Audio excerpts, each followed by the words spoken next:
Pessoal, um caso emblemático que vai entrar para a história do Brasil é o 8 de janeiro e as decisões que foram proferidas.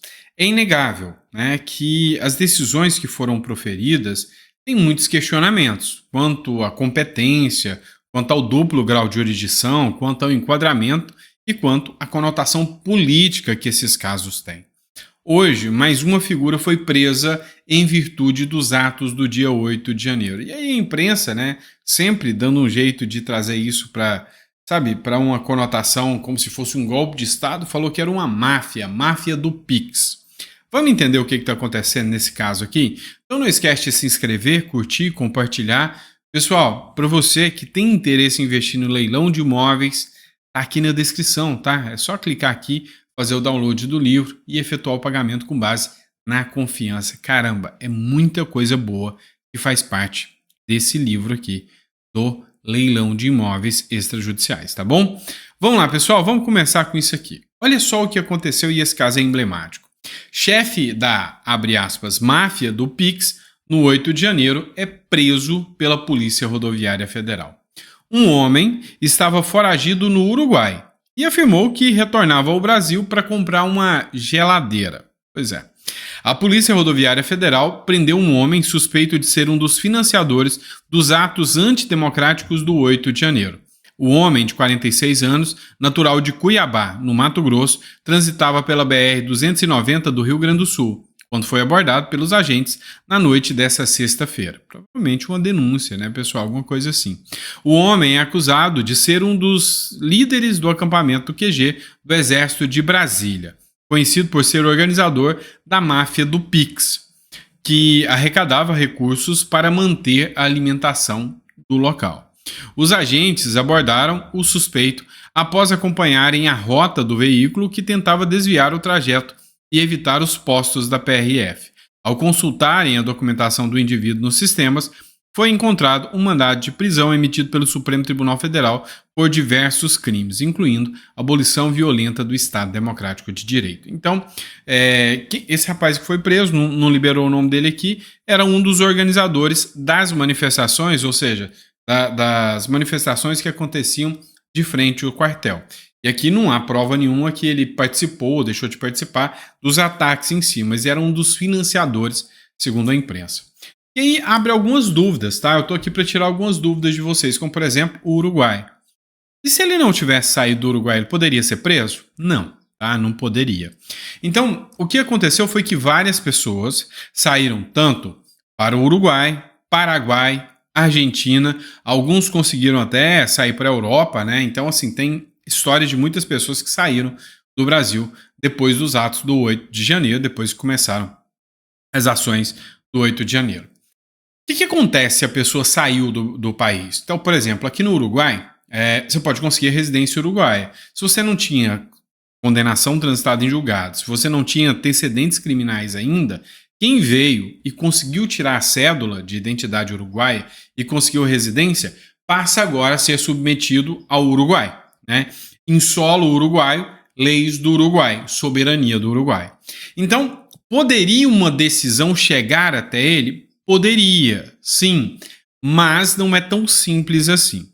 Para que uma decisão chegasse até ele, por exemplo, uma decisão do 8 de janeiro, seria enviada onde esse sujeito seria submetido às regras aqui do Uruguai. Se for crime aqui no Uruguai e crime no Brasil também, há um tratado entre o Brasil e o Uruguai. As autoridades uruguaias podem julgar o caso ou a autoridade brasileira pode expedir a extradição. A autoridade uruguaia, a depender do crime, pode falar, não é crime aqui no Uruguai. Então, se ele está na nossa seara, eu não vou extraditá-lo, nem mandá-lo de volta. Se for crime político, então, aí ele tem direito a pedir o asilo político também. O asilo político, ele pode levar de 3 meses a anos. A regra é que o asilo político, para ser analisado aqui no Uruguai, está mais ou menos 1 ano e meio. Então, a partir do momento que você faz o asilo político, qualquer processo é suspenso, né? Então, você alega perseguição, qualquer processo é suspenso e você ganha a permissão e o direito de estar no Uruguai. Provavelmente seja o caso. Eu não sei nem quem é aqui, para ser sincero. Eu peguei foi a matéria. Mas provavelmente seja o caso. Ao sair do território uruguaio e estar no território brasileiro, ele está sob a jurisdição brasileira. Então, ao ser preso, ele ficará preso, provavelmente no Brasil. E aí, meu amigo, dificilmente o Alexandre de Moraes autorizará que ele saia de novo, porque sabe que se ele sair, ele vai voltar para o Uruguai. Então, uma das questões de se ter a residência é que quando você tem a resistência, a cédula uruguaia, você passa a ser submetido às regras daquele país, né? Então, para quem tem aí a regra da residência uruguaia, passa a ser submetido na regra uruguaia. Então, o processo dificilmente alcançaria ele aqui e há uma tendência muito grande de considerar manifestações, como foi esse caso, uma situação de manifestação, há uma forte tendência que o governo uruguaio, assim como o governo argentino, tenda a reconhecer como perseguição política. Os Estados Unidos já reconheceram no caso do Alan dos Santos, tá bom?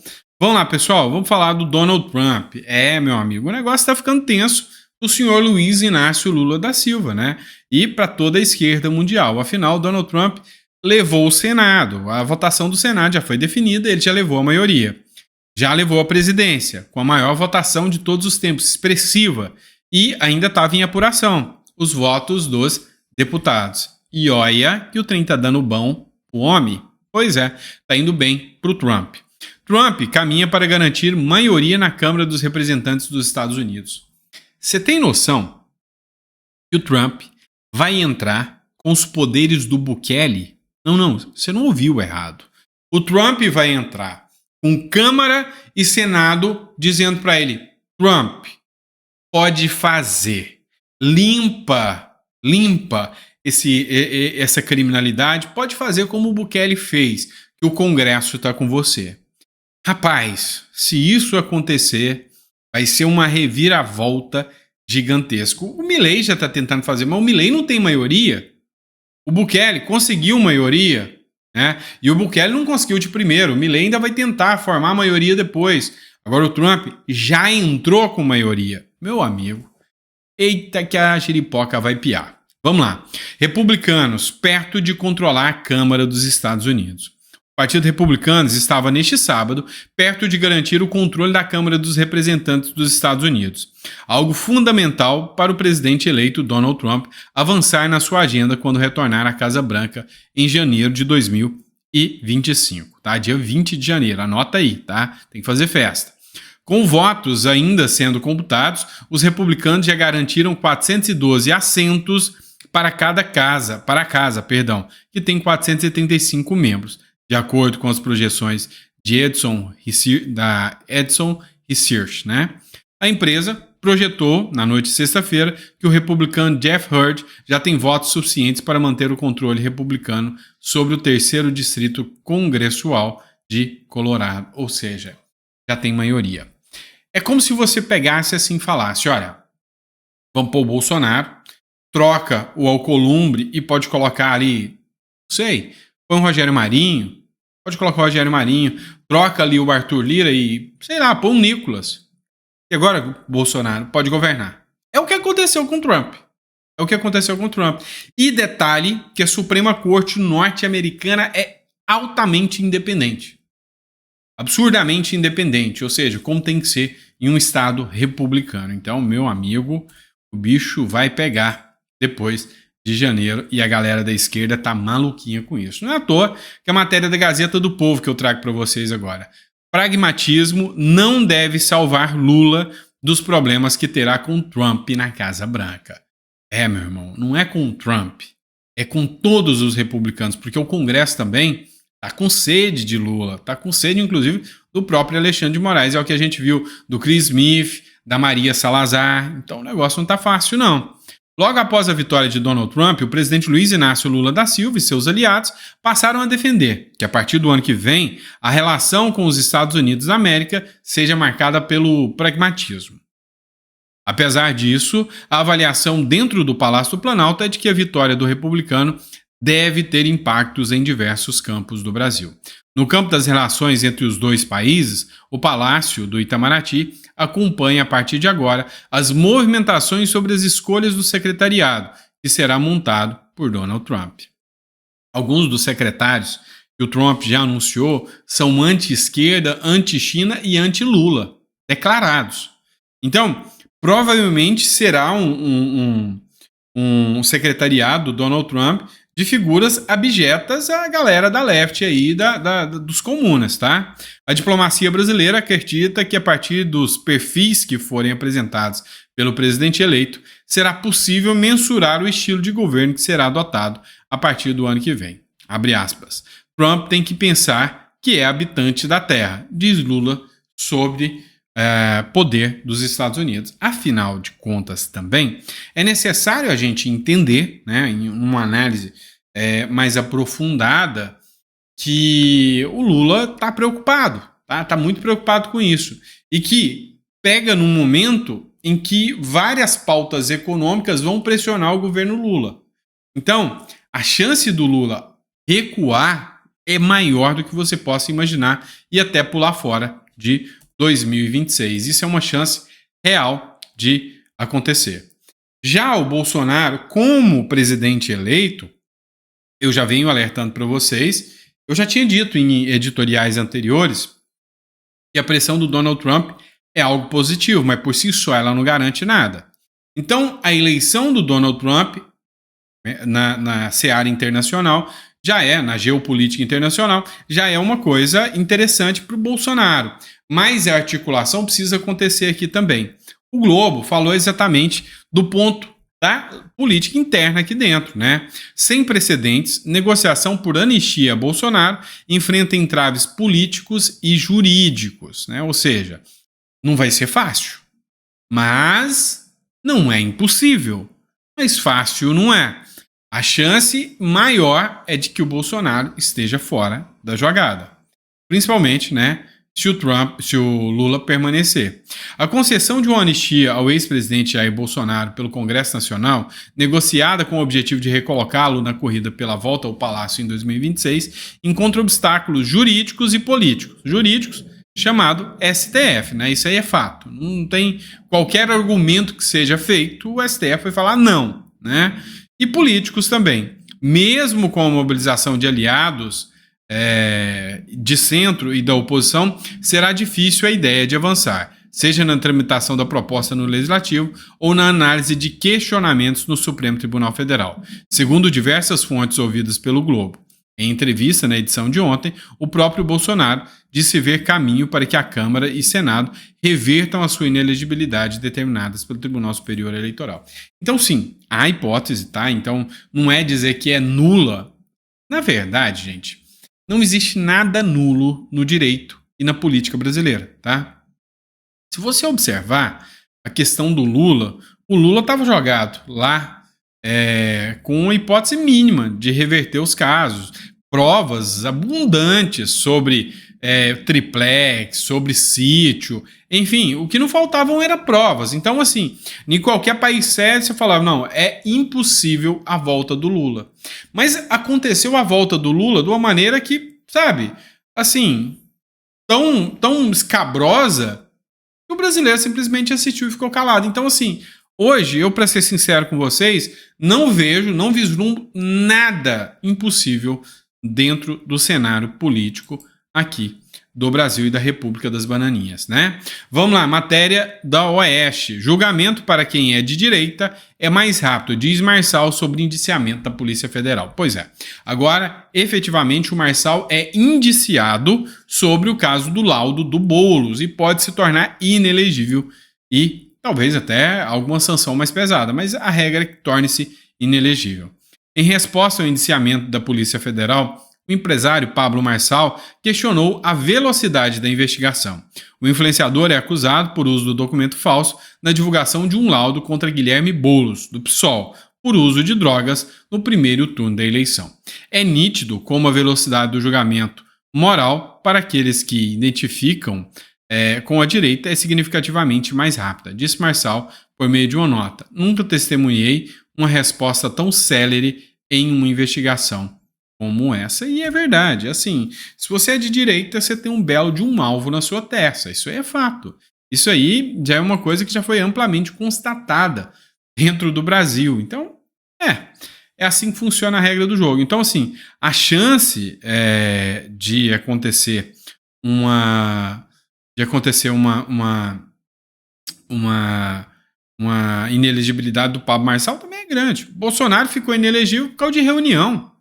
Onde você já viu acontecer isso? Cara, a Dilma fez pedalada fiscal, não ficou inelegível, foi empichada, não ficou inelegível.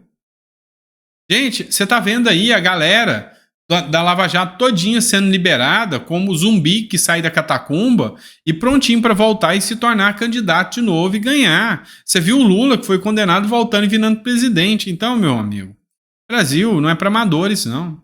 Inclusive, eles falam que no caso do 8 de janeiro, eu dei essa matéria ontem para vocês, que integrantes do 8 de janeiro pretendiam sequestrar o Lula. O capitão Alden, ele fez um comentário sobre isso aqui, e eu vou tratar aqui sobre isso com vocês. Impressionante. Nem o Steven Spielberg, que é produtor, diretor de cinema, produtor e roteirista, teve tanta criatividade na produção de seus filmes como está tendo a Polícia Federal no Brasil.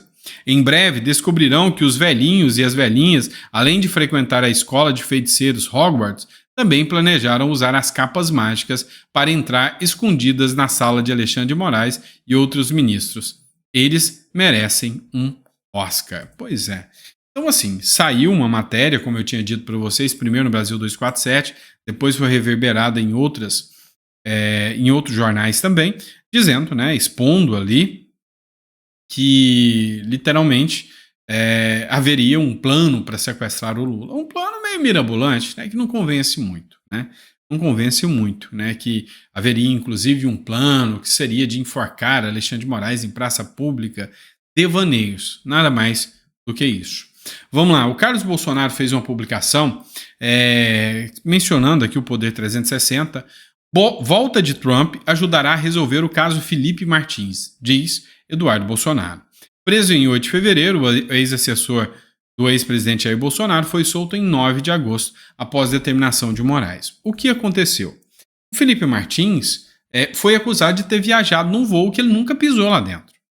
Só que alguém implantou uma prova falsa sobre isso, e foi o governo norte-americano que fez isso. Agora, o próprio Eduardo Bolsonaro falou com a equipe, né, a assessoria do Donald Trump, que falou que vai averiguar e vai chegar a um ponto final, né, sobre isso aqui, para descobrir quem foi que falsificou a documentação do Felipe Martins, o que é um escândalo internacional gravíssimo. Quando o deputado Eduardo Bolsonaro aceitou o convite do presidente Donald Trump para acompanhar a apuração das eleições em sua residência na Flórida, muitos vieram aqui para criticá-lo, como se construir e cultivar relações internacionais não fosse um trabalho sério e importante. Mas aos poucos, os resultados desse trabalho vão aparecendo. Nada disso aconteceria sem um trabalho de cada contato, cada relacionamento, cada nova porta aberta e demanda tempo e energia e esforço. É assim que as coisas funcionam no mundo real.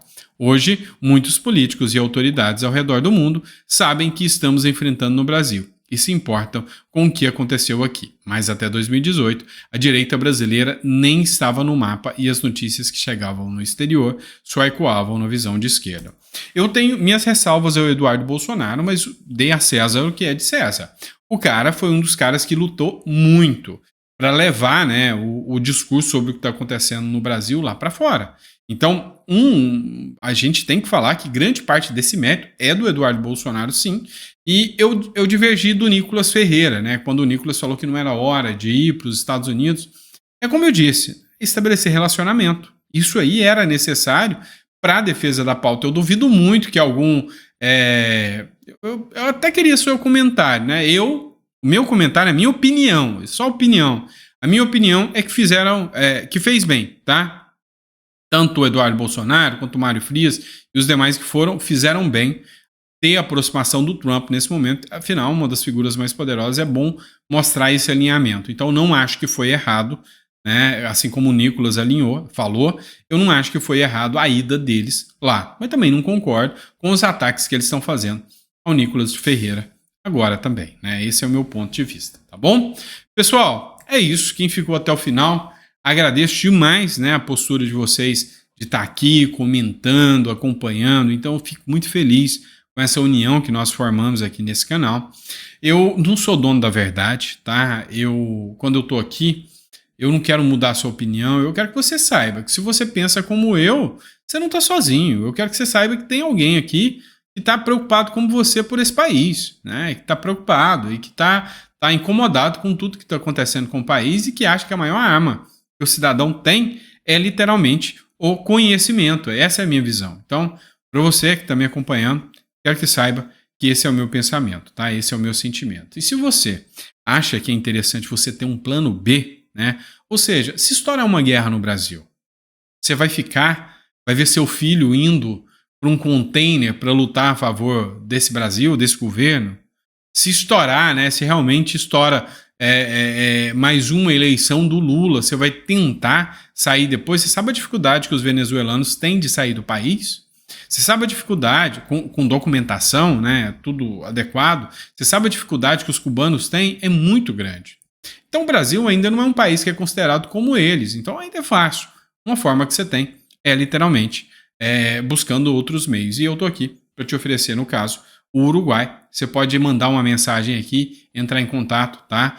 E provavelmente na segunda-feira a equipe está te respondendo aí, tá bom? Abraço, fiquem com Deus e até o próximo editorial.